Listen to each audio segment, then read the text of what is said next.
श्री कृष्णा श्री कृष्णा श्री कृष्णा श्री कृष्णा। गुरुर्ब्रह्मा गुरुर्विष्णुः गुरुर्देवो महेश्वरः गुरु साक्षात् परं ब्रह्म तस्मै श्री गुरवे नमः। तस्मै श्री गुरवे नमः। हम लोग पिछले बार इस जन्म में, पिछले जन्म में, इस कल्प में, पिछले कल्प में अनेक बार मिल चुके हैं। जब अर्जुन रो रहा था भगवद गीता में, तो भगवान ने अर्जुन को कहा कि अर्जुन तुम रोते हो और मैं नहीं रोता। इसका कारण क्या है? इसका कारण ये है कि बहूनि में व्यतीतानि जन्मानि तव चार्जुन तान्यहं वेद सर्वाणि न त्वं वेत्थ परन्तप। अर्जुन, तुम और मैं अनेक बार जन्म ले चुके हैं और तुम में और मुझ में यही फर्क है कि मैं सबको जानता हूं और तुम किसी को नहीं जानते। उसी प्रकार से हम लोग सत्संग में पहली बार नहीं बैठे, इतनी बार बैठे और इस जन्म में नहीं बैठे, अनेक जन्मों में बैठे। क्योंकि सृष्टि की जो क्रिया है, प्रक्रिया है, इसमें कुछ भी नया नहीं होता। यथा पूर्वम अकल्पयत, जैसे पहले कल्प में था उसी प्रकार से इस कल्प में हो रहा है। और ये भगवान की लीला अनंत काल से चल रही है। फिर यहाँ संसार की लीला है, सत्संग की लीला है, साधना करने की लीला है, एक दूसरे से झगड़ा करने की लीला है। ये संपूर्ण जगत जीवन केवल भगवान की लीला के रूप से चल रहा है। अब इस लीला को लीला के रूप में समझो और आनंद ले लो, नहीं तो इस लीला को वास्तविक समझो और दुखी हो जाओ। वास्तविक समझ करके कैसे दुखी होंगे? हम साधना करने बैठेंगे, meditation switched on, disturb not, जैसा होता है ना MTNL वर्कर्स एंगेज, एक डिटूर। तो ये जगत में कुछ भी नया नहीं है, सब कुछ ऐसा अनंत काल से चल रहा है। जहां आपने क्यों बताया सुबह सुबह? इसलिए कि जो प्रश्न पूछे थे परीक्षित जी ने शुक्राचार्य महाराज से कि भगवान ये सृष्टि किसने निर्माण की, क्यों निर्माण की, कहाँ है ये, लय कहाँ हो जाती है? तो बोले तुमने कोई नया प्रश्न नहीं पूछा, ऐसा ही प्रश्न नारद जी ने पूछा था अपने पिताजी को, ब्रह्मा जी को। तो प्रश्न यदि वैसा ही है तो उसके उत्तर भी वैसे ही होंगे। तो मैं जो बताने वाला हूं मेरा कुछ नहीं है, ये ब्रह्मा जी ने अपने शिष्य पुत्र नारद जी को बताया था। अब देखो इसमें क्या सुंदरता है। ये बात कठोपनिषद, ये बात भागवत में आई और ऐसी ही बात आती है केनोपनिषद में। उसमें शिष्य जब पहुंच जाता है गुरु के पास कि केनेशितम पतति प्रेषितम मनः, किसके द्वारा प्रेरित होकर के मन अपने अपने विषयों का चिंतन करता है, आंखें किसके द्वारा प्रेरित होकर के रूप रंग का दर्शन करती है, इत्यादि बताओ। तो वहां गुरु महाराज बताते हैं कि न तत्र चक्षुर गच्छति न वाग गच्छति नो मनः न विद्मः न विजानीमः यथा एतद् अनुशिष्यात्। उस परमात्मा तत्व को ना तो आंखें देख सकती है, कान सुन सकते, हाथ पकड़ सकते, ना तो वहां जाया जा सकता है, ना तो मन के द्वारा उसका ग्रहण हो सकता है, ना तो उसके बारे में कुछ समझा जा सकता है, ना समझाया जा सकता है। तो क्या हम यहां गलती करें आकर के? आप सोच लो, हमने तो नहीं बुलाया था। और फिर गुरु महाराज कहते हैं कि हमको जो अपने गुरु ने बताया वो अपन आपको बताएंगे। तो क्या बताया था आपके गुरु ने? तो बताते हैं अन्य देव तद विदितात् अथ अविदितात् अधि। अब देखो इसमें क्या हुआ। शिष्य ने जो प्रश्न पूछा तो गुरु ने ये नहीं कहा कि मैं उसका उत्तर देता हूं। तुम्हारा जो प्रश्न है, प्रश्न बड़ा अच्छा है, लेकिन उसका उत्तर मुझे नहीं देना है, मुझे मालूम ही नहीं। फिर ऐसा अपने गुरु से अपन ने सुना था, बाबा आप भी सुन लो। और जब ये उत्तर उन्होंने अपने शिष्य को दिया कि जिसके बारे में तुमने पूछा है वह ज्ञात और अज्ञात इन दोनों से भिन्न है, ऐसा कह करके परमात्मा क्या है ये नहीं बताया। और फिर उसके बाद वो शिष्य चिंतन करने लग जाता है। ज्ञात क्या है? जागृत स्वप्न। अज्ञात क्या है? सुषुप्ति। तो तत्व जागृत स्वप्न सुषुप्ति का प्रकाशक होकर भी इनके परे है।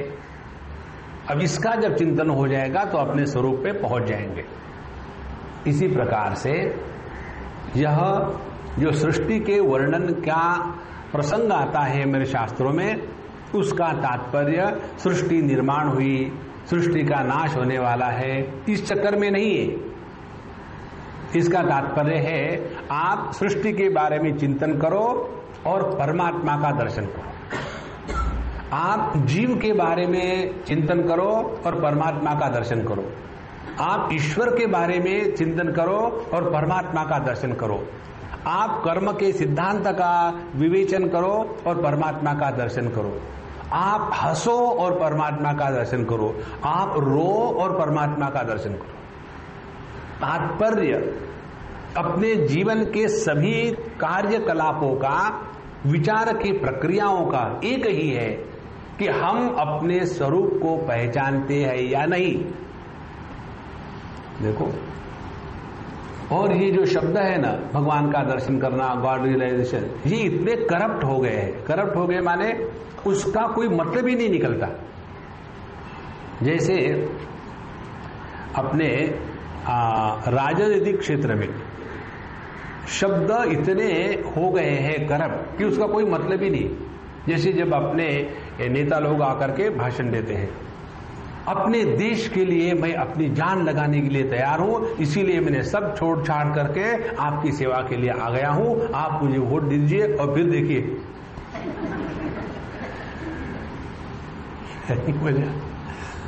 तो जब ये लोग आकर के बोलते हैं तो हमारे मन में इसका कोई अर्थ निकलता है क्या? कुछ नहीं, क्योंकि उन शब्दों का कोई अर्थ ही नहीं रहा। वही बात हो गई है अपने आध्यात्मिक क्षेत्र में। गॉड रियलाइजेशन, भगवान का दर्शन, इसका सबका तात्पर्य ये है कि परमात्मा हमारे माध्यम से अभिव्यक्त होवे। और परमात्मा की हमारे माध्यम से अभिव्यक्ति क्या होगी कि हमारे जीवन में किसी भी प्रकार के मृत्यु का भय नहीं, किसी भी प्रकार के अज्ञान का प्रभाव नहीं, किसी भी प्रकार के दुख की अनुभूति नहीं। और ऐसा जब हम अपने जीवन में अभिव्यक्त करेंगे तब जाकर के हमको भगवान का दर्शन हुआ। ये बताने के लिए अब ये सृष्टि का प्रसंग यहां चलाते हैं। तो उन्होंने बताया ये है द्वितीय स्कंद का 5वां अध्याय, और हम अब 21वें श्लोक से आगे बढ़ रहे हैं। ये जो ढूंढते रहोगे कहां गया। सो कालम कर्म स्वभावम च मायेषु मायया स्वया आत्मन यदृच्छया प्राप्तम विभुभूषु पुरुपा ददे। तो कहते हैं कि भगवान ने एक थे, एकमेवाद्वितीय, एकोहम बहुश्याम, मैं एक हूं, अब मुझे अनेक होने की इच्छा हो गई। इसका एक दृष्टांत देते हैं संत ज्ञानेश्वर अपने लिखान में। कैसा दृष्टांत है, बहुत ही सुंदर है। एक बार एक आदमी, अब आदमी का ही क्यों दृष्टांत दे दिया, स्त्रियों का क्यों नहीं दिया? ठीक है, एक बार एक स्त्री ले लो, मुझे क्या फर्क पड़ता है। एक बार एक स्त्री अकेली बैठी हुई थी। बड़ी आश्चर्य की बात है, स्त्री अकेली बैठी हुई थी, इसीलिए तो पुरुष का एग्जाम्पल देने में आसान पड़ता है। तो एक बार एक स्त्री अकेली बैठी हुई थी और उसके बाद उसने सोचा अकेले क्या करूंगी। फिर जाकर के वो दर्पण के सामने खड़ी हो गई। दर्पण के सामने खड़ी होने के बाद अब एक के दो हो गए। तो जो पहले अकेले में बोर हो रहा था, अब क्या करूं पता नहीं क्या किया जाए, दर्पण के सामने खड़े हो गए तो 2 हो गए, और फिर उसके बाद पता ही नहीं चला 8 घंटे कैसे निकल गए। देखो ना, उसी प्रकार से हमारे कन्हैयालाल जी महाराज परब्रह्म परमात्मा एको हम अकेले थे। फिर उन्होंने सोचा कि मैं अनेक हो जाऊं, तो वो अनेक हो गए। तो ये जो दर्पण के सामने खड़े रहने के बाद जो एक से अनेकत्व की प्राप्ति होती है, वो कैसी प्राप्ति है? वैसी ही सृष्टि है। देखो महाराज, जब हम दर्पण में देखते हैं तो हमको दर्शन किसका होता है? दर्पण का नहीं होता, दर्पण के प्रतिबिंब का नहीं होता, दर्शन होता है हमारा। हम जब दर्पण में देखते तो ऐसा कहते हैं क्या, मेरा प्रतिबिंब बड़ा सुंदर है? नहीं, मैं बड़ी सुंदर हूं। यहीं से भ्रांति प्रारंभ हो जाती है। एको हम बहुत श्याम, मैं अकेला हूं और मुझे अनेक बनना है। तो भगवान ने एक इच्छा अपने हृदय में जागृत करी, और उसके बाद वो अनेक कैसे बने? वो अनेक 5 प्रकार से बने। कौन सी बात है? काल, कर्म और स्वभाव, इन 3 चीजों को उन्होंने स्वीकार कर लिया। बाकी की बात जब आएगी तब बताऊंगा। तो काल, कर्म और स्वभाव को उन्होंने अपने में स्वीकार कर लिया। जैसे एक व्यक्ति ने दर्पण के सामने खड़ा होकर के दर्पण की उपाधि, दर्पण का प्रतिबिंब और उस प्रतिबिंब को देख करके अपना दर्शन, ये 3 बातें स्वीकार कर ली है। उसी प्रकार से परमात्मा ने अपने में ही ये 3 प्रकार की उपाधियां स्वीकार कर ली। काल की उपाधि, कर्म की उपाधि और स्वभाव की उपाधि। अब ये 3 के द्वारा उन्होंने क्या किया? अब यहां से सृष्टि निर्माण होना शुरू हो गई। आगे कहते हैं कि कालात् गुण व्यतिकरः परिणाम स्वभावतः कर्मणो जन्म महता पुरुषाधिष्ठिताद अभूत।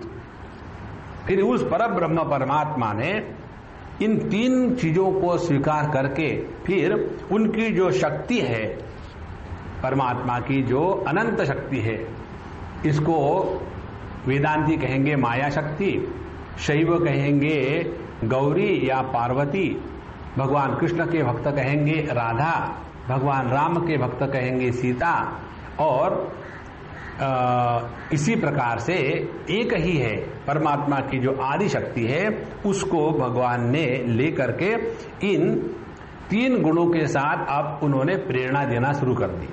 तो काल ने क्या किया कि काल ने इस परमात्मा की जो त्रिगुणात्मिका शक्ति है उसमें क्षोभ निर्माण कर दिया।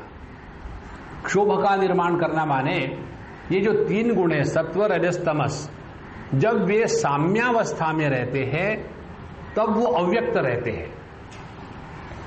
साम्यावस्था में रहते, अव्यक्त रहते का अर्थ बताओ। When they are in equilibrium, they remain unmanifest। हाँ, ऐसा हिंदी में बताया करो, बीच में ठीक से समझ में आ जाता है। तो ये जो परमात्मा के 3 गुण है उनके प्रकृति के, जब वो अव्यक्त रहते हैं तब साम्यावस्था में। तो पहली प्रक्रिया क्या है सृष्टि के निर्माण की, कि इन 3 गुणों की साम्यावस्था में क्षोभ निर्माण हुआ, और ये क्षोभ का कारण है काल तत्व।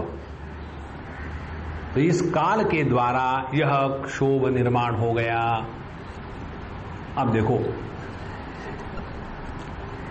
जब हम काल का चिंतन करते हैं तो उसका चिंतन अनेक प्रकार से करते हैं लोग कि अब मुझे टाइम नहीं है।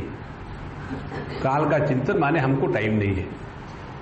और जो वयस्क हो गए उनके लिए बस टाइम खाने को दौड़ता है।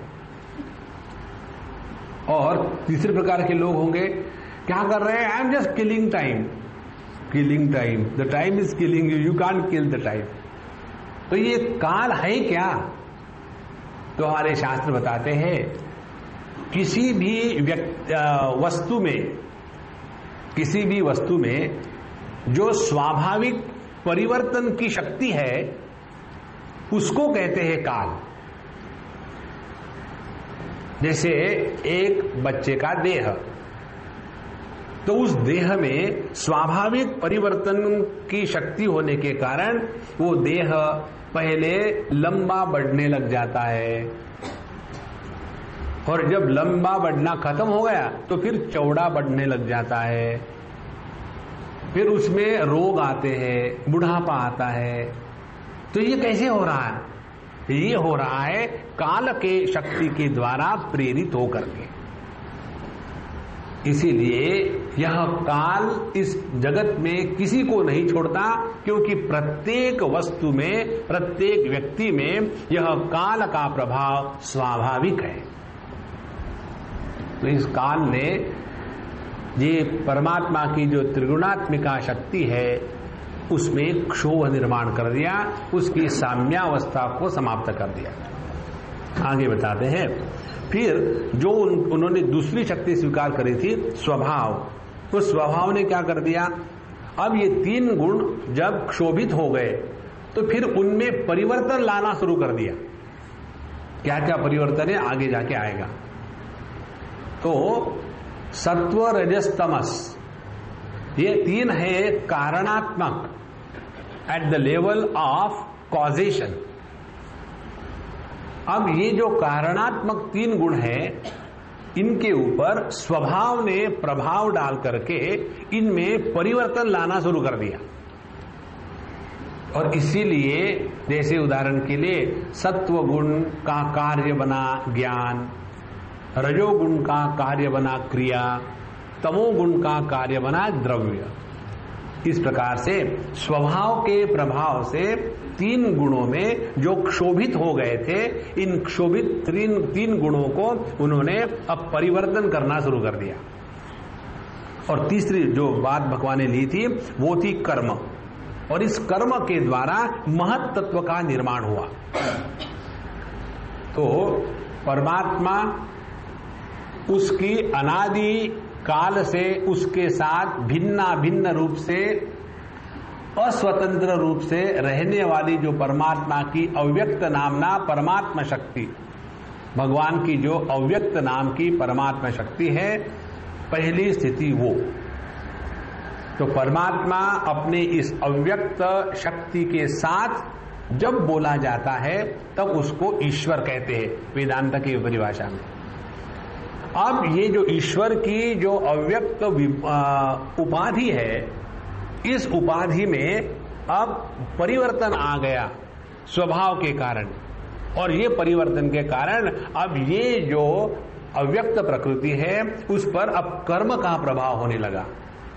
तो अव्यक्त प्रकृति के साथ जब कर्म जुड़ जाता है तो उसी अव्यक्त प्रकृति को महत कहते हैं, महत तत्व। देखो ये तीन बातें हैं, घबराना मत, कोई कठिन नहीं है। मुझे ऐसे लग रहा है सब लोग बाप रे कितना कठिन हो रहा है, कहाँ से मन तत्व कहाँ से आ गया। पहले आसान था, भगवान कृष्ण का जन्म हुआ, चलो हम लोग अब तबला बजाएंगे, नंद के घर आनंद भयो जय कन्हैया लाल की। ऐसी भागवत की कथा में कितना मजा आता है। आप कहाँ से महत तत्व कर्म स्वभाव, इसी में तो है कि बाहर से कैसे लिया है। देखो महाराज ये बड़ी सरल बात है, ध्यान से सुनना। एक ऊपर में रखो परमात्मा को, और परमात्मा को फिर एक लाइन खींचो, परमात्मा और उसकी जो अनादि शक्ति है। तो अभी हम परमात्मा को उसके शक्ति के साथ बोल रहे हैं, तो वो हो गया ईश्वर। माने परमात्मा को कोई हमने ईश्वर कहा। उदाहरण से समझाओ, ऐसे नहीं समझ में आता। एक लड़का, उसने शादी करने का निश्चय कर लिया और पत्रिका छापना शुरू कर दिया, तो उसको कहते वर है, लड़का ही, अब उसको वर कहते हैं। तो माने उसके ऊपर कुछ रख दिया है क्या? नहीं। अब उस लड़के को अपनी जो प्रोक्रिएशन की प्रक्रिया की शक्ति है वो उसमें जागृत हो गई। अब वो ब्रह्मचारी नहीं रहना चाहता है, अब गृहस्थ बनना चाहता है, तो उसकी इस जागृति को हम वर कहते हैं। उसी प्रकार से परमात्मा अपनी जो नैसर्गिक नित्य उपलब्ध उनकी जो शक्ति है उसके साथ जब कहा जाता है तब उसको ईश्वर कहते हैं। तो ईश्वर क्या हो गया? परमात्मा जमा उसकी अनादि शक्ति।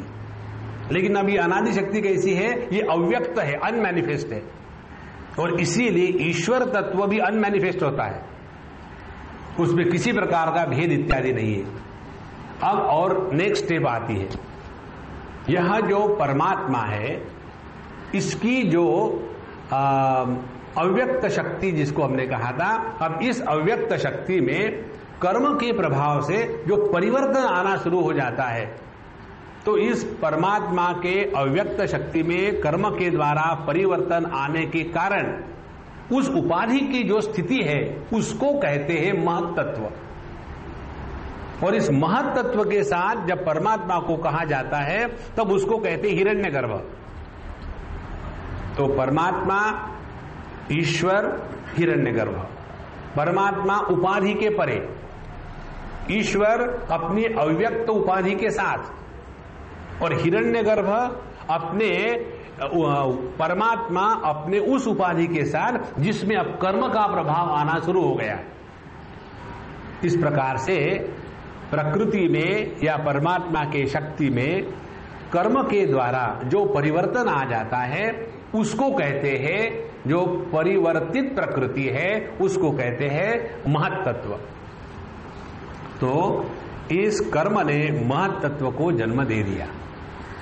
फिर आगे कहते हैं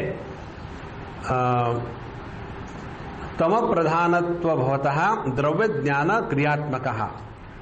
अब ये जो तीन गुण हैं, इन तीन गुणों ने क्या किया कि रजोगुण और सत्वगुण, इन दोनों का दोनों को जब बढ़ गया और जो तमोगुण कम हो गया, तब ये जो महत्तत्व का परिवर्तन हुआ उस परिवर्तन को कहते हैं अहंकार। और ये जो अहंकार है इसमें भी फिर तीन प्रकार आ गए।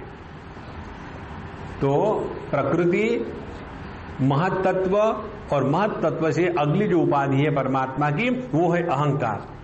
और ये जो अहंकार की उपाधि है, ये अहंकार भी अब तीन प्रकार से है, तीन गुणों के अनुसार। इन तीन प्रकार के अहंकार को कहते हैं वैकारिक, जो सत्व गुण के प्रधानता का अहंकार है। दूसरा है तेजस, जो रजोगुण के प्रधानता का अहंकार है। और तीसरा है तामस अहंकार, जो तमोगुण की प्रधानता का अहंकार है। अब ये जो तीन प्रकार के अहंकार है, इसके द्वारा सत्व प्रधान अहंकार से ज्ञान शक्ति का निर्माण हुआ, रजो प्रधान अहंकार से क्रिया शक्ति का निर्माण हुआ, और तमो प्रधान अहंकार से द्रव्य शक्ति का निर्माण हुआ। अब देखो, इस जगत का यदि वर्णन करना हो तो इससे बढ़िया वर्णन और कहीं नहीं हो सकता। ये जगत क्या है? ये जगत केवल तीन शक्तियों का खेल है। इसमें द्रव्य है, इसमें क्रिया है, और इसमें ज्ञान है। तो द्रव्य को देख करके तमोगुण का अनुमान किया जाता है, क्रिया को देख करके रजोगुण का अनुमान किया जाता है, और ज्ञान को देख करके सत्वगुण का अनुमान किया जाता है। इस प्रकार से अहंकार से ये तीन जो शक्तियां हैं परमात्मा की, ज्ञान शक्ति, क्रिया शक्ति और द्रव्य शक्ति, इनका निर्माण हुआ। और उसके बाद ये जो तमोगुणी अहंकार है, जो पंचमहाभूतों का कारण है, तो उस तमोगुणी अहंकार में फिर परिवर्तन हुआ स्वभाव और कर्म के कारण। और जब इनमें परिवर्तन हुआ, विकार हुआ, तब उस तमोगुणी अहंकार से आकाश की उत्पत्ति हुई। हम लोग जगत कैसा निर्माण हो रहा है ये देख रहे हैं। तो तमोगुणी अहंकार जो द्रव्य प्रधान है, उसमें जब विकार आने लग गया तो उससे अब आकाश तत्व की निर्मिति हो गई। और इस आकाश की जो तन्मात्रा है वो शब्द है, और इस शब्द के द्वारा दृष्टा और दृश्य का बोध किया जाता है। अब देखो कैसा सृष्टि का निर्माण हो गया है। परमात्मा एकमेवाद्वितीय नेह नानास्ति किंचन। अब वो अच्छा खासा अकेला था, लेकिन खुराबाज सूची चलो कुछ करते हैं, और जैसे खुराबाज सूची तो उसमें ऐश्वर्य जागृत हो गया, और उसके बाद उसका महत्तत्व और ये हिरण्यगर्भ बन गया। उसके बाद ये अहंकार का निर्माण हुआ महत्तत्व से, और उसके बाद ये अहंकार 3 प्रकार का हुआ, सत्व रजस तमस प्रधान। सत्व से ज्ञान शक्ति, रजस से क्रिया शक्ति, तमस से द्रव्य शक्ति। अब ये जो तमस अहंकार है उससे ये पंच महाभौतिक सृष्टि निर्माण होना शुरू हो गई। तो पंच महाभौतिक सृष्टि में पहला महाभूत होता है आकाश। इसका इतना विस्तार से जो वर्णन यहां आया है तैत्तिरीय उपनिषद में एकदम एक एक लाइन में आता है। तस्मात् आत्मनः आकाश संभूतः आकाशाद् वायु वायोरग्नि अग्निराप, एक के बाद धड़ शुरू हो जाता है। और बीच में की जो स्टेप्स है वो आपको समझनी पड़ती है। यहां एक एक चीज को उन्होंने विस्तार से बताया है। अब इस आकाश तत्व में फिर जिसका शब्द गुण है और शब्द जिसकी तन्मात्रा है और जिसका एक कार्य और है कि दृष्टा और दृश्य इनके बोध कराने के लिए शब्द का महात्म्य है, ऐसे आकाश का निर्माण हुआ। और फिर इस आकाश में भी फिर कर्म और स्वभाव इनके प्रभाव से फिर विकार निर्माण हुआ। और फिर इस आकाश के जो विकार है उसको कहते हैं वायु तत्व। और इस वायु तत्व की तन्मात्रा है स्पर्श। और इस वायु तत्व में चूंकि आकाश का बच्चा है तो उसमें आकाश का भी गुण आ गया। तो वायु के अब 2 गुण हो गए, एक शब्द और दूसरा स्पर्श। और फिर उस वायु तत्व में फिर विकार आ गया कर्म और स्वभाव के कारण। फिर वायु से निर्माण हो गया तेजस तत्व। तो इस तेजस तत्व में फिर अपने बाप के और दादा के दोनों गुण आ गए और उसका अपना गुण है रूप। इसीलिए तेजस तत्व में शब्द स्पर्श और रूप 3 गुण आ गए। और फिर इस तेजस तत्व में फिर विकार आ गया और इस विकार का जो रूप है उसको कहते हैं जल तत्व। और इस जल तत्व में भी फिर अपने 3 पीढ़ियों के गुण आ गए और उसका अपना जो गुण है वो है रस तत्व। और फिर इस जल तत्व में फिर विकार हो गया और इस जल तत्व से पृथ्वी तत्व निर्माण हुआ। और इस पृथ्वी तत्व में पहले 4 महाभूतों के शब्द स्पर्श रूप रस 4 गुण आ गए और पृथ्वी का जो अपना गुण है वो है गंध। इस प्रकार से इस तामस अहंकार से पंच महाभूतों की वैकारिक माने विकार के माध्यम से सृष्टि हो गई। और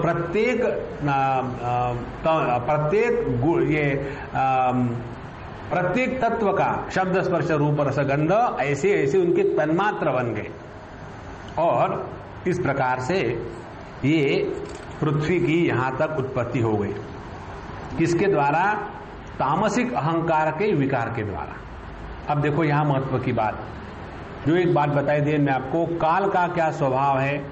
काल स्वयं प्रेरित होकर के विकार निर्माण करता है, परिवर्तन निर्माण करता है। कई बार बूढ़े लोग कहते हैं ना, धूप में बाल नहीं सफेद किए, तो कौन सी ब्यूटी पार्लर में गए थे? धूप में बाल सफेद नहीं किए देगा तात्पर्य क्या है? हमने बिल्कुल बहुत मेहनत करके अनुभव प्राप्त किया है। देखो इस जगत में परिवर्तन स्वाभाविक है। आप कुछ ना करो तो भी बाल सफेद हो जाएंगे, रहे तो। महात्मा गांधी के बाल कभी सफेद नहीं हुए थे, नारायण। तो इस तमोगुणी अहंकार से यह स्थूल जगत निर्माण हो गया। अब आ जाता है सूक्ष्म जगत। बताते हैं वैकारिका मनोजन्य देवा वैकारिका दशा दिग्वार्तार्क प्रचेतो अश्वी वह्नि उपेंद्र इंद्र मित्रकाः। अब ये जो वैकारिक अहंकार है माने सात्विक जो अहंकार है, उस सात्विक अहंकार से मन और जो 10 इंद्रियों के अधिष्ठातृ देवता हैं उनकी निर्मिति हुई। तो तमोगुणी अहंकार से दृश्य पदार्थ सब निर्माण हो गए। और सत्वगुणी जो अहंकार है उसके द्वारा दृष्टा का जो उपकरण है जिसके द्वारा ये स्थूल जगत का दर्शन होता है वो मन और मन जिन इंद्रियों के माध्यम से कार्य करता है, उस इंद्रियों के जो अधिष्ठातृ देवता है वो निर्माण हो गए। तो कौन से अधिष्ठातृ देवता है, उसका नाम उन्होंने गिनाया है कि वो है दिशा, वायु, सूर्य, वरुण और अश्विनी कुमार। ये 5 जो है ज्ञानेंद्रियों के अधिष्ठातृ देवता है। और जो है अग्नि, इंद्र, विष्णु, मित्र और प्रजापति, ये 5 जो है ये कर्मेंद्रिय के अधिष्ठातृ देवता है। देखो, ये अधिष्ठातृ देवता समझने के लिए ऐसा समझ ले कि हम जो अपने आंखों से देखते हैं, देखो ये सूक्ष्म विचार कितना हमारे शास्त्रों में हुआ है। रूप रंग ये जब आंखों के साथ संपर्क प्रस्थापित करते हैं तब जाकर के रूप रंग का दर्शन होता है। लेकिन किसी की आंखों में दृष्टि ना हो तो, नाम तो मीनाक्षी है लेकिन दिखता कुछ नहीं। तो ये अपने आंखों में जो दृष्टि है, ये दृष्टि जिसके आशीर्वाद से होती है उस देवता को कहते हैं सूर्य देवता। तो structural and functional difference, so that which is functional is called as the अधिष्ठातृ देवता। तो ये जो सात्विक अहंकार है उससे 10 ज्ञानेंद्रिया, मन और ये 10 ज्ञानेंद्रियों की अधिष्ठातृ देवता, ज्ञानेंद्रिया इसके द्वारा नहीं हुई, वो होती है रजो अहंकार से। उसके बाद जो तेजस अहंकार है, रजोगुणी अहंकार है, उससे उसका जब विकार हुआ उसके 5 ज्ञानेंद्रिय निकले, श्रोत्र, त्वचा, नेत्र, जिह्वा और प्राण। और उसके बाद 5 कर्मेंद्रिय बने, वाक, पाणिपाद, उपस्थ, हाथ, पैर। उसके बाद गुदा, जो एनल और जनेंद्रिय, रिप्रोडक्टिव ऑर्गन्स, ये 5 कर्मेंद्रिया उत्पन्न हुई। और साथ साथ जो बुद्धि है और क्रिया शक्ति का जो प्राण है, ये भी तेजस माने रजोगुणी अहंकार से निर्माण हो गए। अब ध्यान से सुनना, जब हम ये इंद्रियों की बात करते हैं ना, तब हमारे सामने हमारा ज्ञान प्राप्त करने का प्रकार गलत होने के कारण हम एकदम आंखें निर्माण हो गई माने तुरंत अपने आंखें पास पहुंचा, मेरी आंखें भगवान ने निर्माण करी। ये इसका तात्पर्य नहीं है। जैसे देखो, बिजली की अभिव्यक्ति बल्ब के माध्यम से प्रकाश के रूप में होती है। पहले ये सिद्धांत निर्माण हुआ और ये सिद्धांत जो है, ये सिद्धांत जब कार्यान्वित हो जाता है तब एक बल्ब से प्रकाश निकलता है। ध्यान से सुनना। और वो बल्ब यदि टूट गया तो वो बल्ब टूटने के द्वारा उस सिद्धांत की हानि नहीं होती, सिद्धांत जो कहते हो है। ये समझ में आ गया है तो इस पर आ जाओ। ये जितने कर्मेंद्रिय, ज्ञानेंद्रिय, उनके जो अधिष्ठातृ देवता है, ये सैद्धांतिक रूप से इस सृष्टि में भगवान ने निर्माण किए। और फिर इन सिद्धांतों की अभिव्यक्ति प्रत्येक देह में एक एक गोलक के माध्यम से होती है। और जिस प्रकार से जब एक बल्ब टूट जाता है तो बिजली को कुछ नहीं होता, बिजली की जो अभिव्यक्ति है प्रकाश के रूप में होने वाली, उस अभिव्यक्ति की कोई हानि नहीं होती।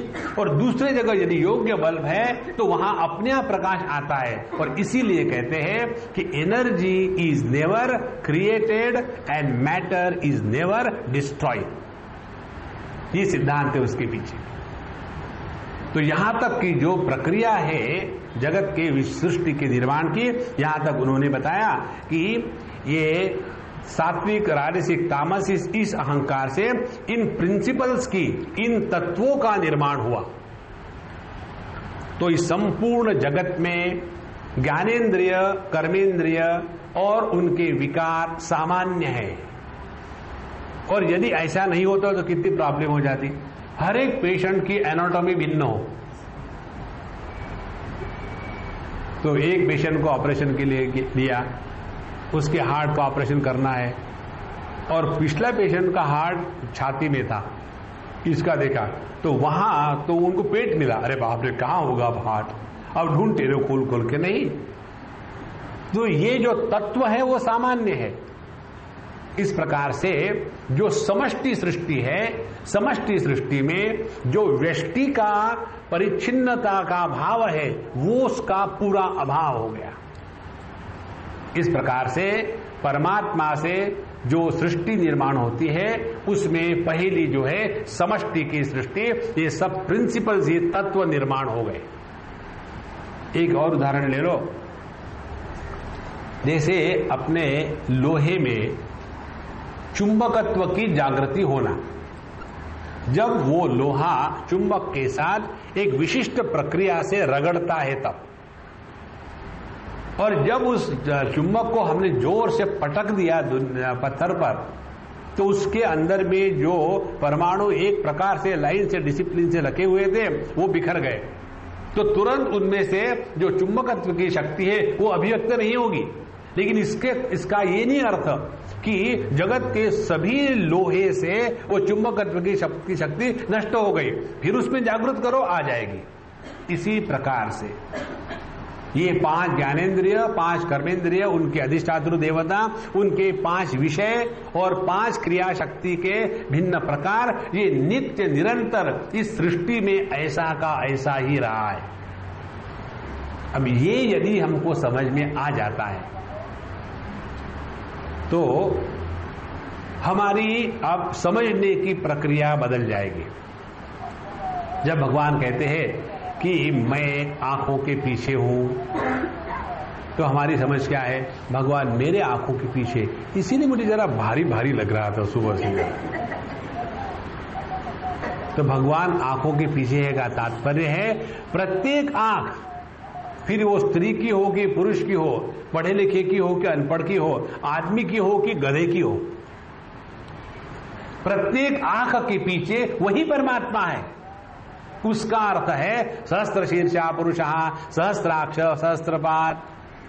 जब ये हमारी दृष्टि हो जाएगी समझने की, तो अब हमारा जो इस जगत का दर्शन है वो अब जैसे दर्शन हो रहा है वैसे नहीं होगा। उसके लिए एक उदाहरण ले लो। जब बच्चे को भूख लगती है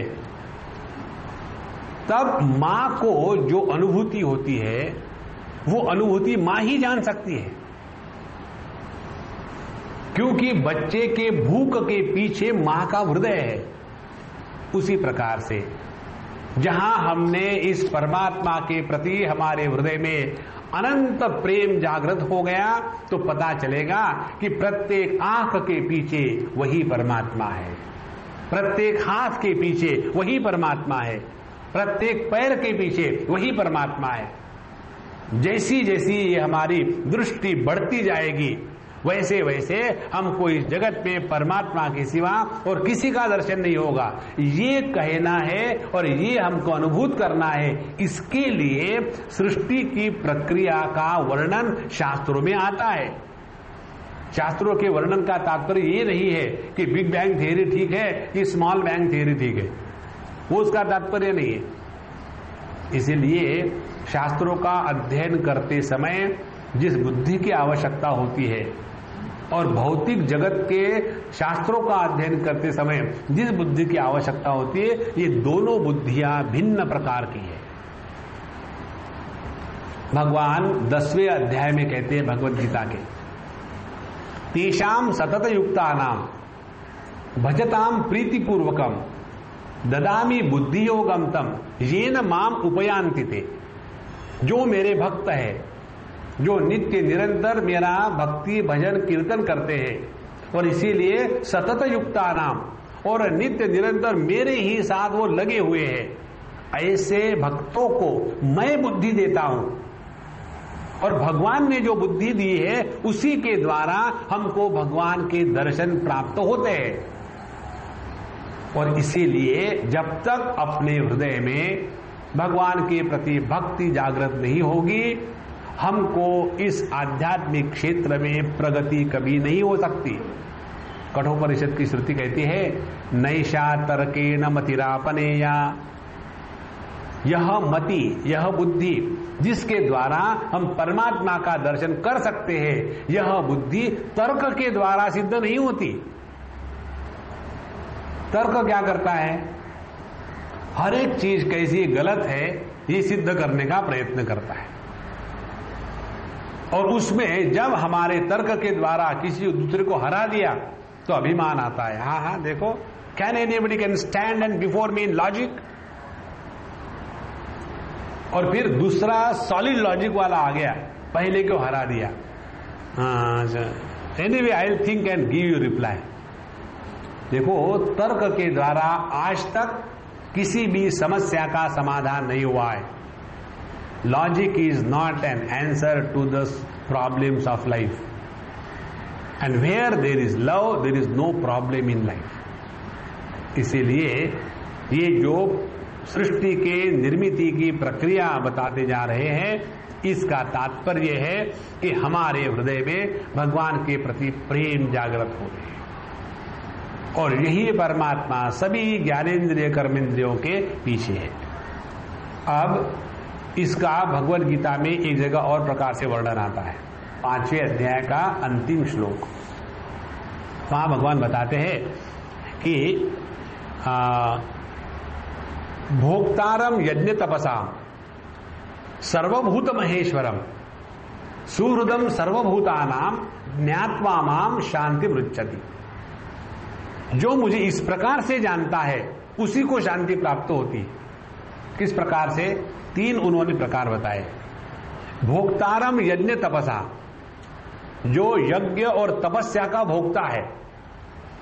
यज्ञ होता है दूसरों के लिए जीना, और तपस्या होती है अपने जीवन में उतारना। तो जब हम दूसरों के लिए जीते हैं और दूसरों को मदद करते हैं, तो उसमें दूसरों को मदद करने से जो दूसरों के हृदय में प्रसन्नता होती है, उस प्रसन्नता में भगवान की अभिव्यक्ति है। देखो, भोक्तारम यज्ञ तपसा। और दूसरी बात, जब हम दूसरों को मदद करने के लिए स्वयं कष्ट उठाते हैं और उस कष्ट में भी जब हमको आनंद आने लग जाता है, तब समझ लेना हमारे हृदय में उस कष्ट में आनंद की जो अनुभूति है वो भगवान की अभिव्यक्ति है। भोक्तारम यज्ञ तपसा। और सर्वभूत महेश्वरम, और इसके द्वारा जो सभी का आधार जो है ये परब्रह्म परमात्मा, इन सब को सपोर्ट कर रहा है। तो जो हमारे हृदय में तपस्या की शक्ति है और जो दूसरे के हृदय में भगवान की सेवा करने का हमको जो मौका मिल रहा है, इन सब में वही एक परमात्मा ही प्रसन्न हो रहा है। तो ऐसा सर्वभूत महेश्वरम, सभी का जो ईश्वर है, ऐसे भगवान को जान करके तो हमको लगेगा बाप रे, जितना आदमी ज्यादा बड़ा होता है उसके पास जाना उतना कठिन है। तो भगवान तो सबसे बड़े, कितने कठिन हो गए? बोले नहीं, सुहृदम सर्वलोकानाम, वो सबका दोस्त है। इस प्रकार से आत्मत्वेन जब हम परमात्मा को समझते हैं तभी हमको शांति प्राप्त हो जाती है। और इसके लिए ये जो प्रसंग बताए जा रहे हैं।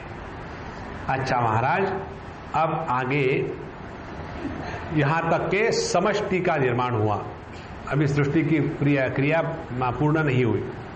अब ये जो पंच ज्ञानेन्द्रिय, पंच महाभूत, पंच कर्मेंद्रिय, पंच प्राण, इसीलिए इसको कहते प्रपंच, सब ये पंचों का ही कारभार है। पंचायती राज्य, एक दूसरे की पंचायत करते रहो। तो प्रपंच माने 5 पची विस्तार है, धातु है, मूल धातु है, विस्तार पच धातु है, उसका अर्थ है विस्तार करना। तो एक ही तत्व का, एक ही परमात्मा का इस प्रकार से जो विस्तार हुआ है उसको कहते प्रपंच। और हम लोगों का क्या अर्थ है? लोकल भाषा में प्रपंच का संसार। कहां प्रपंच में फंस गए? तो हमारा मूल अर्थ ही हमने गलत पकड़ लिया। प्रपंच का अर्थ है इस विस्तार में एक ही तत्व है परमात्मा। इस प्रपंच में यदि परमात्मा को पकड़ेंगे तो हमको कहीं प्रपंच छोड़ करके जाने की जरूरत नहीं। अब यहां से व्यष्टि का जीवन प्रारंभ हो जाता है। तो कहते हैं कि नारद जी महाराज, ये जो पंच महाभूत इंद्रिय इत्यादि जो थे, ये सब अलग अलग थे, संगठित नहीं हुए थे। और ये जब संगठित नहीं हुए थे तो शरीर के माध्यम से भोग इत्यादि कैसे उपलब्ध करेंगे? अब देखो जरा, समझो आपको रूप रंग का दर्शन करना है, रूप रंग का भोग करना है, और आप में, आपके मन में रूप रंग के दर्शन करने की क्षमता है, लेकिन आपकी आंखें बंद हैं। तो जब आंखें बंद होगी और रूप रंग होगा भी, तो भी इन आंखों को रूप रंग का भोग नहीं मिलेगा। तो क्या करना पड़ेगा? इस आंखों की जो शक्ति है, दर्शन शक्ति, जब तक के ये आंखों का माने स्थूल गोलक जो है, स्ट्रक्चरल आय है, जब तक इसका सहारा नहीं लेगी, तब तक के रूप रंग का दर्शन करने का आनंद इस सूर्य भगवान को नहीं हो सकता। जैसे बिजली के अंदर प्रकाश देने की जो क्षमता है वो कब संभव है? जब ये बिजली एक विशेष प्रकार के प्रक्रिया के द्वारा इस बल्ब के माध्यम से जाएगी, तभी वो प्रकाश के रूप में अभिव्यक्त हो सकती है, अन्यथा नहीं हो सकती। उसी प्रकार से इतने सभी ज्ञानेन्द्रिय, कर्मेंद्रिय, ये सभी शब्द, स्पर्श, रूप, रस, गंध निर्माण कर लिए, लेकिन उनमें जो एक दूसरे का संपर्क प्रस्थापित करके जो आनंद की अनुभूति है वो अभी नहीं हो रही थी। देखो कैसी सुंदर बात है। तो अब करना क्या है? इन ज्ञानेन्द्रियों, कर्मेंद्रियों को एक जगह में रख करके वहां से वो इस जगत के शब्द, स्पर्श, रूप, रस का अब भोग करें। उसके लिए भगवान को और कुछ करना पड़ा। फिर क्या किया उन्होंने अपने ही दिव्य शक्ति के द्वारा ये जो भिन्न भिन्न इंद्रिय निर्माण हो गए थे उनको प्रेरित करके एक दूसरों के साथ उनको मिला दिया। और जब ये एक दूसरे के साथ मिल गए, संगठित हो गए, तो उसी संगठन को कहते हैं व्यष्टि व्यक्तित्व। वही फिर एक व्यक्तित्व निर्माण हो गया। और इस प्रकार से अब सृष्टि में दो बातें हो गई, एक समष्टि और एक व्यष्टि। तो ब्रह्मांड में जितने भी ज्ञानेन्द्रिय, कर्मेंद्रिय इत्यादि है वो समष्टि में है, और हमारे जो व्यक्तिगत है वो है व्यष्टि में। लेकिन ये जो व्यष्टि है, इस व्यष्टि में भी अनेकता निर्माण नहीं हुई अभी। ध्यान से समझ लेना, ये बड़ा मस्त विषय है। पहले सृष्टि के प्रक्रिया में जितने भी ज्ञानेन्द्रिय, कर्मेंद्रिय है वो अव्यक्त रूप से है। अब उनको अभिव्यक्त होने के लिए कोई आयतन, कोई मकान चाहिए। तो इसके लिए भगवान ने उनको प्रेरित किया और सबको संगठित किया। सबको संगठित होने के बाद एक ब्रह्मांड निर्माण हो गया। अब इसको कैसा समझना है? एक तो असंगठित परमात्मा की सृष्टि, और दूसरी उसी असंगठित सृष्टि में से भगवान की शक्ति के द्वारा संगठन निर्माण हो गया और एक ब्रह्मांड निर्माण हो गया। अब ये ब्रह्मांड माने बहुत बड़ा अंडा, ये जो ब्रह्मांड निर्माण हो गया। और फिर ये ब्रह्म रूपी जो अंडा है वो क्या है? कहते हैं सहस्त्र पुग सहस्रांते तद अंडम उदके शयम। फिर ये जो कारणवारी है, कारणवारी में ये जो ब्रह्मांड है हजारों साल तक पड़ा रहा, कुछ हुआ नहीं उसमें से। उसके बाद भगवान ने फिर अपनी जो तीन शक्तियों को धारण किया था, काल, कर्म और स्वभाव, इन तीन शक्तियों के द्वारा उस ब्रह्मांड को फिर उन्होंने जागृत किया। और जागृत करने के बाद, जिंदा करने के बाद अब उस अंडे को फोड़ दिया गया उसी भगवान की शक्ति के द्वारा। और उस ब्रह्मांड में से अब एक विराट पुरुष बाहर निकला। हा। देखो कैसी सिस्टमैटिकली बात बताई जा रही। अब ये जो विराट पुरुष निकला, उस विराट पुरुष का अब वर्णन बताते हैं। कहते हैं कि स एव पुरुष तस्मात् अंडम निर्विद्य निर्गतः सहस्त्र ऊर्व जुभा बाहु अक्ष सहस्त्र आनन शीर्षवान। ये जो हमारे पुरुष सूक्त में आता है उसी का भिन्न प्रकार से बताया गया। सहस्त्र शीर्षा पुरुषः सहस्त्राक्ष सहस्त्रपाद स भूमिम विश्वतो वृत्वा अत्यतिष्ठत दशांगुलम। तो ये जो विराट पुरुष है, इसके हजारों आंखें, हजारों जिह्वाएं, हजारों हाथ, हजारों पाए, ये जो हजार शब्द जो है ये अनंत का दिग्दर्शन है। हजार का मतलब है अनंत। तो उसी एक विराट पुरुष की अनंत आंखें, अनंत जिह्वाएं, अनंत हाथ, चरण, मुख, नेत्र इत्यादि थे। और उस विराट पुरुष की अब और आगे बात चलती है कि इस विराट पुरुष का अब हम अपनी उपासना करने के लिए आधार लेते हैं। अब इस विराट पुरुष की उपासना करने के लिए उनके भिन्न भिन्न अंगों में भिन्न भिन्न प्रकार के लोगों की कल्पना करके हमको उपासना करनी होती है। उपासना का तात्पर्य क्या है? हम देखते कुछ और है और हृदय में कुछ और ही होता है। जैसे देखते हैं सामने एक शालिग्राम का पत्थर, लेकिन जब उस शालिग्राम की हम पूजा करते हैं, क्योंकि हम वैष्णव है, अयंगार है, तो वहां शालिग्राम के सामने बैठ करके जब हम उनकी पूजा करते हैं तो हृदय में भगवान विष्णु के दर्शन होते हैं। तो उपासना किसको कहते हैं? देखते बाहर किसी और को है और हृदय में दर्शन होता है भगवान का। इसी प्रकार से ये संपूर्ण विश्व जो है देखने के लिए है शब्द स्पर्श रूप रसगंध, देखने के लिए है आंखें हाथ पैर, देखने के लिए है अच्छे बुरे कर्म, देखने के लिए है अच्छे बुरे भोग, लेकिन निर्माण हो रहा है अपने हृदय का, क्योंकि प्रत्येक के माध्यम से उसी परमात्मा की अभिव्यक्ति हो रही है। इसको कहते हैं उपासना। ये जो भगवान का विराट देह है, विराट पुरुष है, इस विराट पुरुष की उपासना करने के लिए उनमें भिन्न प्रकार की कल्पना करी जाती है। और कैसी? तो कहते हैं जैसे पुरुषस्य मुखम ब्रह्म क्षत्रमेदस्य बाहवः पूर्वो वैश्यो भगवतः पद्भ्याम शूद्रो अजायत। देखो पूरा का पूरा अपना पुरुष सूक्त है। ब्राह्मणों से मुखमासीत, तो यह जो विराट पुरुष है उसका जो मुख था उसमें ब्राह्मण बैठते हैं। विराट पुरुष के जो बाहें हैं उसमें क्षत्रिय बैठते हैं। विराट पुरुष का जो उरु है, पेट है, मध्य प्रदेश है, वहां वैश्य बैठते, सब इकट्ठा करते रहते हैं। और जो विराट पुरुष के पैर है वहां से शूद्र निकला, हमेशा रोता रहता है। तो ये जो चार वर्ण है, इनके चार प्रकार के कार्य। ब्राह्मण ज्ञान प्रधान होता है, क्षत्रिय कर्म प्रधान और स्वार्थ रहित प्रधान होता है, और वैश्य जो है वो भी कर्म प्रधान है लेकिन स्वार्थ प्रधान है, और शूद्र प्रधान है ही नहीं, हमेशा रोते रहता है। इस प्रकार से इसी एक ही विराट पुरुष में ये चार प्रकार के लोग निर्माण होते हैं। और फिर इसी विराट पुरुष के पूरे देह में भिन्न भिन्न प्रकार की कल्पना करते हैं कि उनके सर में स्वर्गलोक है, पृथ्वीलोक है, और नीचे में नरक लोक है, सुतल अतल वितल पाताल तलातल रसातल, और भूर्भुव स्वा महातपः जनः।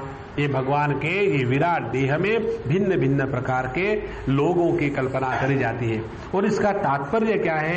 इसका तात्पर्य ये है कि इति लोकमयः पुमान्, इसीलिए संपूर्ण सृष्टि केवल एक ही परमात्मा से ओतप्रोत भरी हुई है, ये बताने के लिए ये सृष्टि का वर्णन आता है। इसीलिए जब फिजिक्स में या भौतिक शास्त्र में नेचर का या प्रकृति का वर्णन होता है या उसकी खोज होती है तो जड़त्व की प्राप्ति हो जाती है। और उसी प्रकृति की, उसी जगत की जब आध्यात्मिक प्रक्रिया के द्वारा खोज होती है तो उसका जो आधार है परमात्मा, उसकी प्राप्ति होती है। दोनों जगह में खोज है, लेकिन एक जगह की खोज अपने इंद्रियों को, खाज को मिटाने के लिए है, और दूसरी जगह की जो खोज है वो अपने को खो जाने के लिए। इसीलिए यह जो दो प्रकार की अनुसंधान करने की प्रक्रिया है इसी से हम निश्चय करते हैं कि हम भौतिकवादी है या आध्यात्मवादी है। इस प्रकार से यह जो विराट पुरुष है यह भगवानमय है। इस जगत का एक भी कण ऐसा नहीं है कि जहां परमात्मा नहीं है। इस जगत का एक भी व्यक्ति ऐसा नहीं है कि जिसमें परमात्मा का वास नहीं हो। इस जगत की एक भी घटना ऐसी नहीं है कि जो परमात्मा की सिवा हो रही हो। इस जगत का एक भी भोग ऐसा नहीं है कि जहां परमात्मा की अभिव्यक्ति नहीं हो रही हो। जो अज्ञानी लोग हैं वो गुड़ खाते हैं और ज्ञानी लोग हैं वो भी गुड़ खाते हैं। दोनों के गुड़ खाने में क्या फर्क है? अज्ञानी गुड़ खा के सोचता है कि मिठास गुड़ में है, और ज्ञानी गुड़ खाता है और जानता है कि मैं अपने हृदय की मिठास उस गुड़ के ऊपर में अध्यारोपित कर रहा हूं। जैसी हमारी दृष्टि सूक्ष्म होती जाएगी वैसा इस सृष्टि के प्रक्रिया के माध्यम से जो शास्त्र हमको बताना चाहते हैं उसकी सिद्धि होगी कि सभी स्थानों में, देश में, काल में, स्वभाव में एक ही परमात्मा का अस्तित्व है। और उसी को जानने के लिए ये प्रसंग हमारे शास्त्रों में आता है। इस प्रकार से इस सृष्टि का वर्णन, सृष्टि निर्माण हुई कि नहीं इसके लिए नहीं है, सृष्टि का वर्णन है कि हम इस प्रकार से सृष्टि को देखें तो चारों तरफ भगवान ही भगवान है।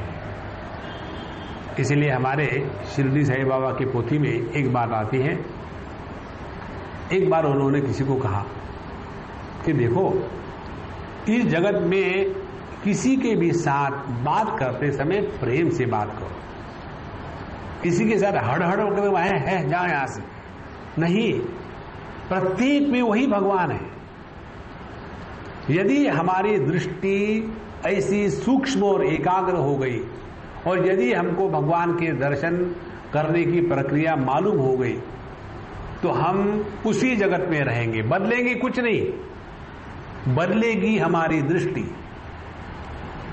और अपने दृष्टि के परिवर्तन के लिए शास्त्रों का अध्ययन होता है। हमने आपको एक बार बताया था ना, एक हमारे ट्रक वाले महात्मा ने अपने ट्रक के पीछे लिखा था, बहुत बढ़िया बात, कि बुरी नजर वाले अपनी नजर टेस्ट करा ले। शास्त्रों के अध्ययन के द्वारा हम अपनी नजर को बदलते हैं। पूरी भगवत गीता का उपदेश होने के बाद युद्ध की परिस्थिति नहीं बदली थी, बदली थी अर्जुन की दृष्टि। हम लोगों की प्रॉब्लम क्या है कि स्वामी जी मेरे ही जीवन में ऐसा क्यों आ रहा है, मैंने क्या पाप किया? अब क्या गिना के सुनाऊं सबके सामने? एक बार मुझे किसी ने पूछा था कि स्वामी जी मैंने क्या पाप किया, ऐसा क्यों हुआ? तो देखो, प्रत्येक अनुभूति में हमको भगवान का दर्शन करना है। यही एक सिद्धांत लेकर के चलो, फिर देखो भागवत कथा का तात्पर्य हृदय में आएगा। अन्यथा इतने सारे ग्रंथ पढ़ के सुन के रख दिए, कोई भी हमको नहीं बदल सका। बड़े बड़े महात्मा आके चले गए, लेकिन हमको कोई बदल नहीं सका। क्यों? असंगोहम असंगोहम असंगोहम पुनः पुनः, ज्ञान का हमको स्पर्श नहीं हो सकता। इसीलिए महाराज अब ये परमात्मा का समष्टि रूप से दर्शन कर दिया। अब ये दर्शन कराने के बाद अब भगवान और आगे हमको ले जाते हैं 6वें अध्याय में। इस 6वें अध्याय में भगवान की विभूतियों का दर्शन होता है।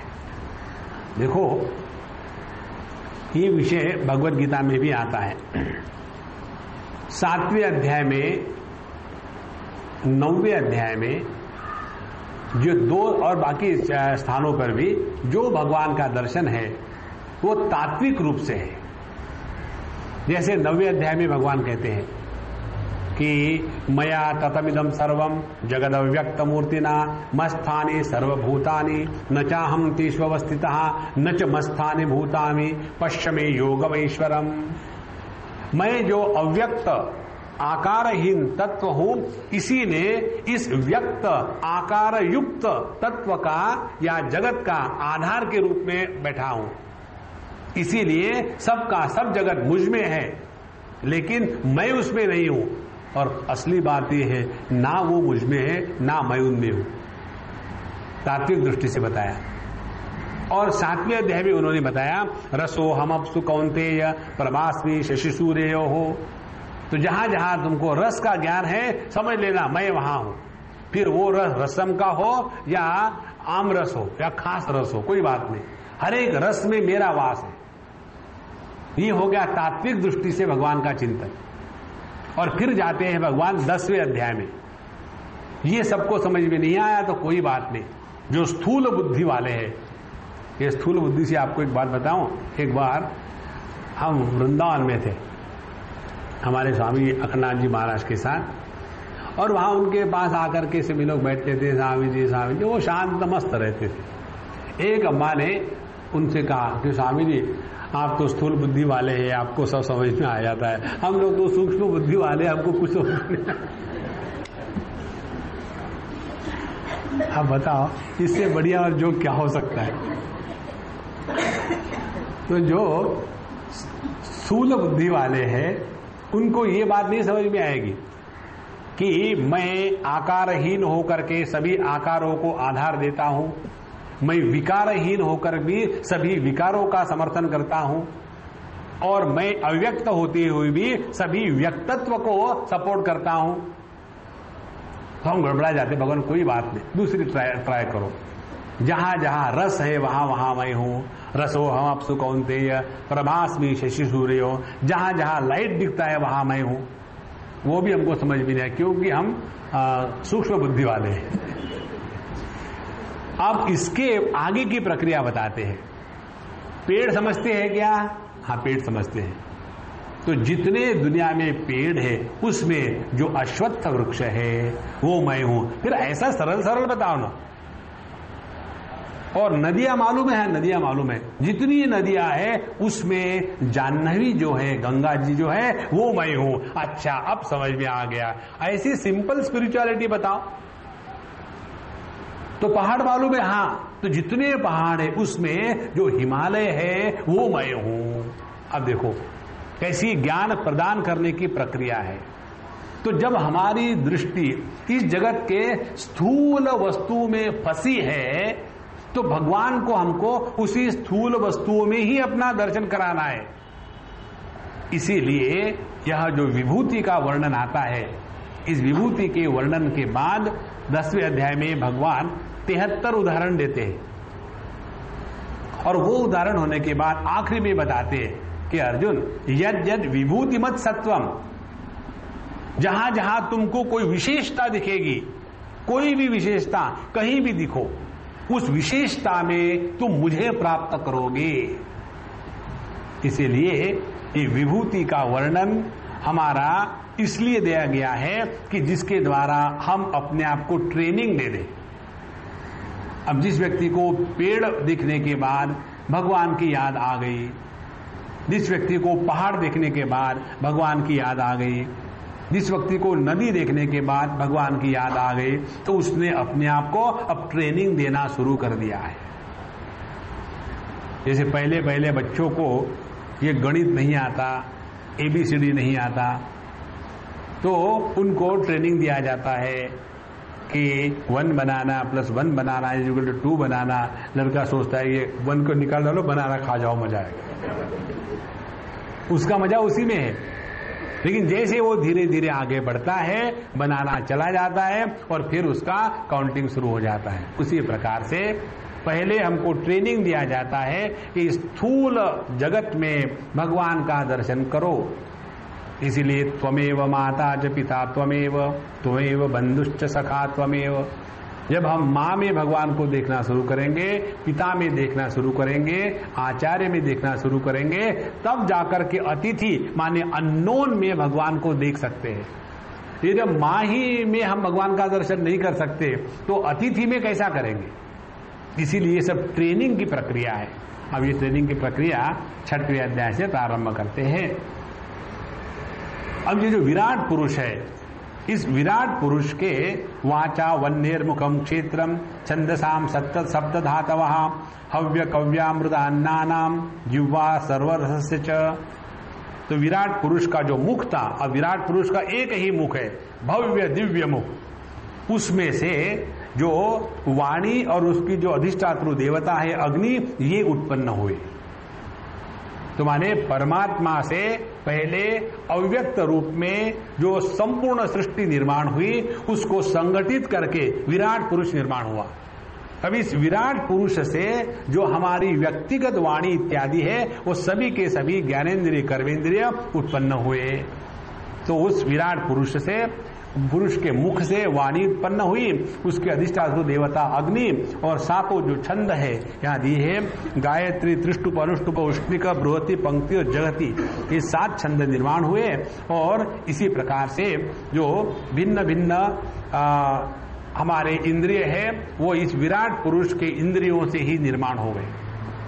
अब इसमें की एक बात हम आपको सिद्धांत रूप से समझाएंगे, बाकी को रिपीट कर लेना, थोड़ा बहुत होमवर्क भी कर लेना। वाणी का विषय है शब्द और वाणी का अधिष्ठातृ देवता है अग्नि। तो इस विराट पुरुष से विषय, इंद्रिय और इंद्रियों के अधिष्ठातृ देवता, ये सभी के सभी उसी विराट पुरुष से निकले हैं। इसीलिए भीमसेन जोशी की वाणी, उसमें रहने वाला सुंदर सुर और एक ऑर्डिनरी आदमी जिसकी आवाज फटेबाज के जैसी है, हमारी आवाज के जैसी, तो उसकी वाणी, उसमें रहने वाली अधिष्ठातृ देवता और शब्द एक ही तत्व की अभिव्यक्ति है। जब हमारी दृष्टि, हमारा ध्यान उस एक तत्व की तरफ जाएगा, तो ये दिस मैटर्स नथिंग कि कौन ने बोला, क्या बोला।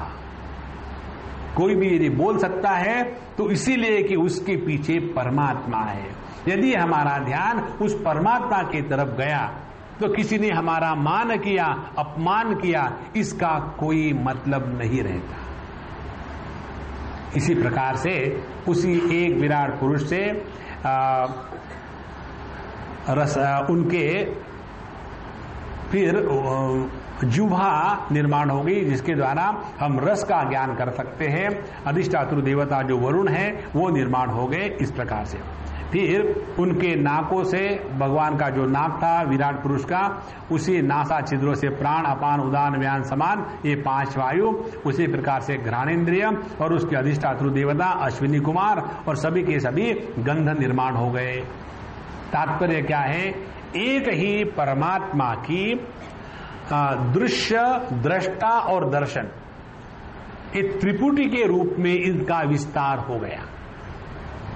इसका वर्णन एक जगह में आता है, एक हम पुष्प को देखते हैं और इस पुष्प तो एक ही है, लेकिन इस पुष्प का दर्शन हमको 5 प्रकार से होता है। इसका शब्द, स्पर्श, रूप, रस, गंध क्या है? कारण क्या है? क्योंकि हम 5 इंद्रियों के माध्यम से इसको देख रहे हैं। तो वस्तु एक, दर्शन 5 प्रकार से हुआ, लेकिन ज्ञान क्या है? ज्ञान में फिर एकता आ जाती है कि मैंने एक फूल देखा है। तो जो अनेकता आ गई वो उपाधि के कारण है वास्तविक एक ही। उसी प्रकार से यह संपूर्ण सृष्टि एकमेवाद्वितीय, एक ही परमात्मा है। लेकिन जब हमारा ध्यान इस दृश्य जगत पर जाता है तो अनात्म भाव निर्माण हो जाता है। जब हमारा ध्यान इंद्रियों पर जाता है तो भोक्तृत्व भाव निर्माण हो जाता है।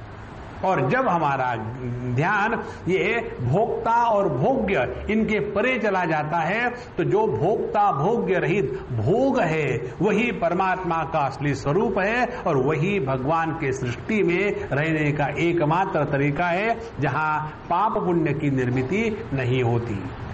इस प्रकार से ये भगवान के विराट पुरुष के द्वारा ही ये सभी के सभी जगत में जितने भी ज्ञानेन्द्रिय, कर्मेंद्रिय, उनके अधिष्ठातृ देवता, उनके विषय है, वो निर्माण हो गए।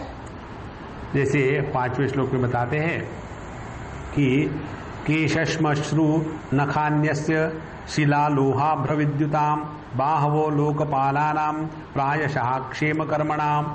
भगवान की जो दाढ़ी मूछ नेक नख थे उसी से बिजली शिला लोहा सभी धातुएं निर्माण हो गए।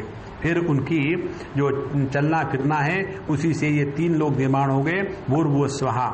उनके ही फिर धीरे धीरे जाकर के पूरा विराट पुरुष के ही जैसे 7वां श्लोक है, अपाम वीर्यस्य सर्गस्य परजन्यस्य प्रजापतेः पुंसः शिष्णा उपस्थस्तु प्रजापत्यान निवृतेः। तो भगवान के ही लिंग से यह जगत, यह वीर्य, यह सृष्टि, प्रजापति और जो आनंद है भोग का वो सभी का सभी उसी परमात्मा से ही निर्माण हो गया। ये कहने का तात्पर्य क्या है? इस जगत के सभी भोग, सभी भोग्य वस्तुएं और सभी भोक्तृत्व अभिमानी सभी के सभी एक ही परमात्मा की अभिव्यक्ति है। इस प्रकार से उन्होंने नारद जी को बताया कि नारद जी तुमको क्या बताऊं, तुम हम सनक सनातन सनंदन शंकर विज्ञान ये सभी के सभी उसी एक परमात्मा के अभिव्यक्ति है। वो फिर गिनाते हैं कि मैं तुम ये सभी भाई लोग शंकर देवता दैत्य मनुष्य नाग पक्षी मृग जंतु गंधर्व अप्सराएं यक्ष राक्षस भूत प्रेत सर्प पिशु पितर सिद्ध विद्याधर चारण वृक्ष नाना प्रकार के जीव, आकाश में रहने वाले, जल में रहने वाले, पृथ्वी पर रहने वाले, इस सभी के सभी उसी एक विराट पुरुष का ही रूप है। देखो अब ये जो विस्तृत दृष्टि हमको भगवान ने दे दी है कि ये संपूर्ण जगत केवल परमात्मा स्वरूप है, इस दृष्टि की प्राप्ति हो गई तो हमारा भागवत के अध्ययन का कार्य पूरा हुआ। और ये प्राप्ति की अभिव्यक्ति अपने जीवन में कैसे आवे? How do we know that we have gain this knowledge? केवल एक ही टेस्ट से, there is only one acid test. और ये टेस्ट क्या है? सबके प्रति हमारे हृदय में स्वाभाविक प्रेम रहे। स्वाभाविक प्रेम का तात्पर्य क्या है? जैसे अग्नि में स्वाभाविक गर्मी है, जैसे गन्ने में स्वाभाविक मिठास है, उसी प्रकार से हमारे लिए सब के सब एक है, कोई अपना नहीं है, कोई पराया नहीं। यह जो अपने पराये की भावना से रहित जो जगत का व्यवहार है उसी को कहते हैं कि अब हम भगवान के भक्त हो गए हैं। हमारे लिए सब एक है, कोई अपना नहीं, कोई पराया नहीं। क्यों? कि सभी उसी परमात्मा की अभिव्यक्ति है। इसीलिए आगे अब बताते ये विभूतियां बताई। तो जो जो रूप रंग हमको दिखे है, प्रत्येक रूप रंग में वही भगवान को देखो। उसके बाद आगे बताते हैं कि जैसे सूर्य एक स्थान पर रह करके अपने आप को भी प्रकाशित करता है और दूसरों को भी प्रकाशित करता है, उसी प्रकार से परमात्मा अपने ही स्थान पर है और वो अपने आप को भी अभिव्यक्त कर रहा है और सबको अभिव्यक्त कर रहा है।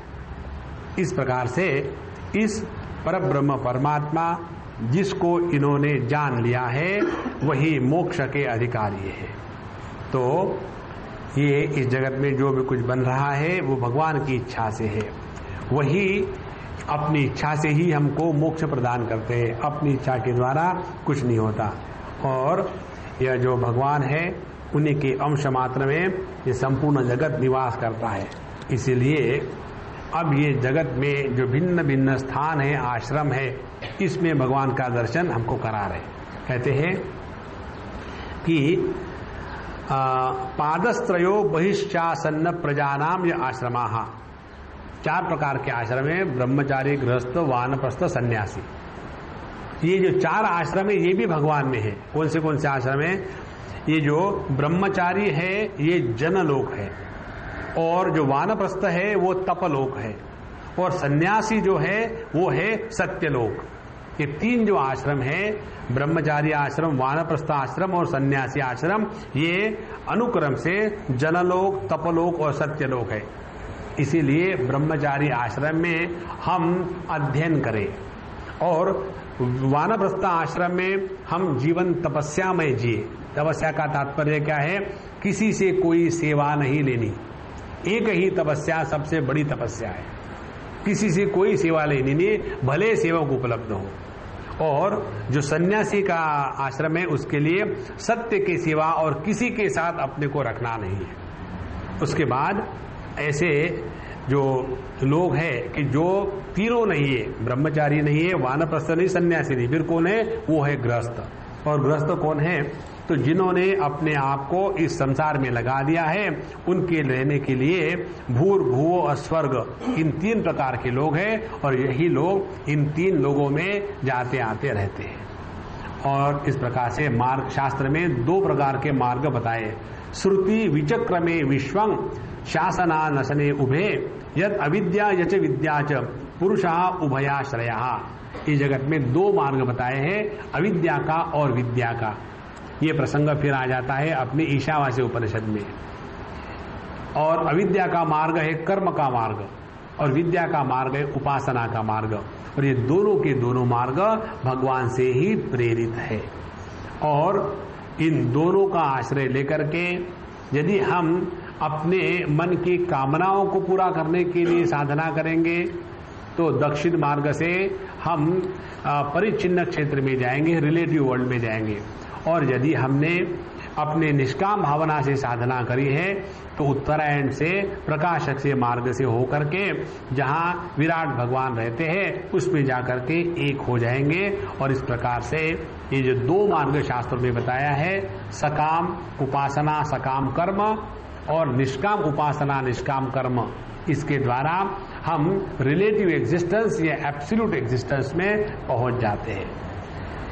ये हो गया इस जगत का व्यष्टि हम लोगों का निर्माण। अब भगवान बताते हैं ब्रह्मा जी उनका निर्माण कैसा हुआ। वो कहते हैं 22वें श्लोक से, यदास्य नाभ्याम नलिनात् अहम आसम महात्मनः नाविदम यज्ञ संभारान पुरुषाया वया द्रुते।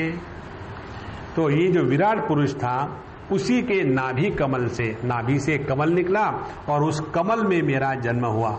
और उस समय मेरे पास दूसरा कुछ ही नहीं था, केवल वो विराट पुरुष ही था। और वो यज्ञ करने के लिए फिर मैंने क्या किया, उसी विराट पुरुष से सभी के सभी जितने भी यज्ञ के लिए सामान लगते हैं उनको चुना और एकत्र किया।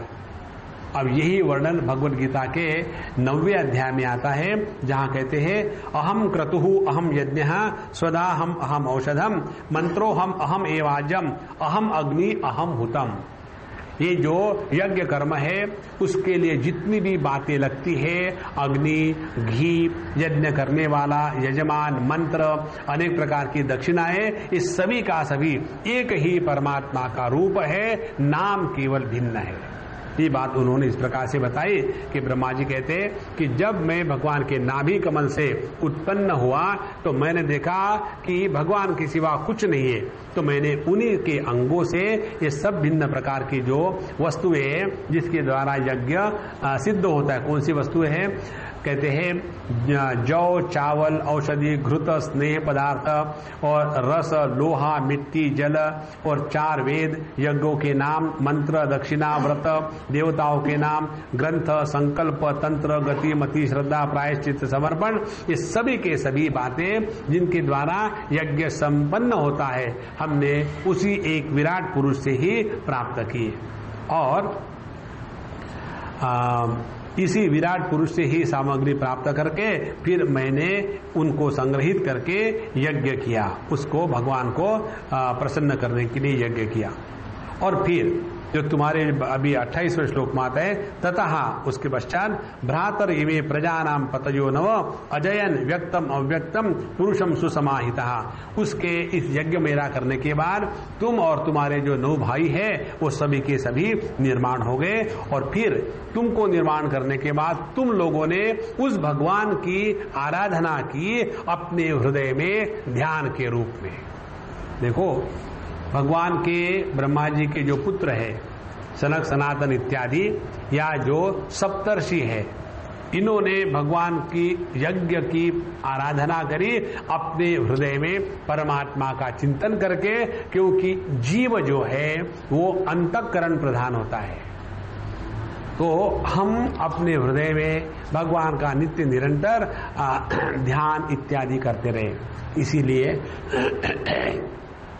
जो मानस पूजा करते हैं कि मानस पूजा में हम ऐसी कल्पना करते हैं आंख बांध करके बैठे हुए कि अब हमारे हृदय में हम भगवान की पूजा प्रारंभ करते हैं। रत्ने कल्पित बहुत बढ़िया सिंहासन लगाया है, उसके ऊपर में दिव्य दिव्य रत्न रखे हुए हैं, फिर उसमें भगवान को बैठाया, फिर उनके चरण कमल पहले गंगा जी के पानी से धोआ, फिर दूध से धोए, फिर पानी से धोया, फिर दही से धोए, फिर उनको दिव्य आभरण पहनने को दिए, कपड़े पहनाए। ये जितनी भी हमारी भगवान की उपासना है वो हम अपने ही अंतःकरण में एक एक वस्तु की कल्पना करके करते जाते हैं। तो जैसा ही हमको समझ में आता है कि हम जब मानस पूजा करते हैं तो मन का ही एक भाग लेकर के वो पुष्प बन जाता है, मन का ही दूसरा भाग लेकर के वो दही बन जाता है, मन का ही तीसरा भाग है जो पूजा कर रहा है। इस प्रकार से एक ही मन में ये अनेकता की कल्पना करके हम प्रभु का स्मरण जिस प्रकार से करते हैं उसी प्रकार से ये संपूर्ण जगत में केवल परमात्मा है। तो यद यद कर्म करोमि तत्तदखिलम शंभो तवाराधना। जितना हम इस भाव को दृढ़ता से पकड़ के रखेंगे, इसलिए 9वें अध्याय में भगवान कहते हैं यद करोषि, क्या करो ये नहीं, जो भी तुम कुछ कर रहे हो, यद करोषि यदश्नासी, तुम वेजिटेरियन खा रहे हो कि नॉन वेजिटेरियन ये सवाल नहीं है। यदश्नासी यज्जुहोसी ददासी यद तपस्यसि कौन्तेय तत्कुरुष्व मदर्पणम, उसको मुझे अर्पण करो। इस प्रकार से इस उपासना के द्वारा हम भगवान का नाम स्मरण और भगवान की प्राप्ति कर सकते हैं। इस प्रकार से आप लोगों ने अंतर्यामी रूप से उस भगवान की आराधना की। उसके पश्चात जो फिर और दूसरी सृष्टि निर्माण हुई, ततश्च मनवः काले ईजिरे ऋषयो अपरे पितरो विबुधा दैत्या मनुष्या क्रतुभिर्विभूम। और फिर उस भगवान की आराधना करी। किन लोगों ने, जो मनु ऋषि पितर देवता दैत्य हैं, उन्होंने फिर यज्ञ के द्वारा भगवान की ही आराधना करी। इस प्रकार से नारायणे भगवती तदिदम विश्वमाहितम गृहीत मायो रुगुणः सर्वादाव गुणा स्वतः। तो भगवान नारायण में ही ये सब कुछ विश्व स्थित है और जो गुणों से रहित है, सहित है, सभी उन्हीं में है, लेकिन वो स्वयं इस गुण के प्रकृति की माया के परे है, वो इसके द्वारा प्रभावित नहीं होते। और आगे कहते ऐसे जो परब्रह्म परमात्मा नारायण भगवान है, उनकी प्रेरणा से सृजामी तन्नियुक्तो हम हरो हरति तद्वशः। तो उनकी प्रेरणा से, उनके नियंत्रण में रख करके, उनकी आज्ञा के अनुसार मैंने ये संपूर्ण सृष्टि का निर्माण किया है।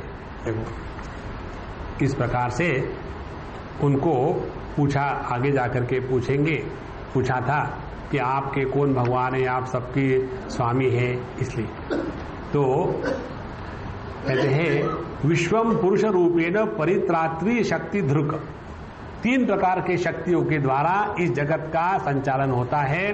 सत्व की शक्ति के द्वारा विष्णु रूप लेकर के इसका पालन, रजस की शक्ति के द्वारा ब्रह्मा रूप होकर के इसका निर्माण, और तमस की शक्ति द्वारा रुद्र या ईश्वर या शिव जी होकर के इस सृष्टि का संहार। इस प्रकार से ये संपूर्ण जो जगत है, चाहे सृष्टि हो, सृष्टिकर्ता हो, चाहे इसकी स्थिति हो, स्थिति करता हो, चाहे इसका संहार हो, संहार करता हो, इस सभी का सभी एक ही परमात्मा का रूप है।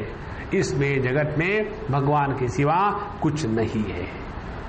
और इसके बाद का जो प्रसंग है वो अपने हृदय में भगवान को देखने का प्रसंग है। कैसे करे, क्या करे, ये हम अगले बार देखेंगे। अभी यहाँ समापन करते हैं। श्री कृष्णा श्री कृष्णा श्री कृष्णा श्री कृष्णा। ओम पूर्णमदः पूर्णमिदं पूर्णात् पूर्णमुदच्यते पूर्णस्य पूर्णमादाय पूर्णमेवावशिष्यते। ओम शांति शांति शांति। हरि ओम। श्री गुरुभ्यो नमः। हरि ओम।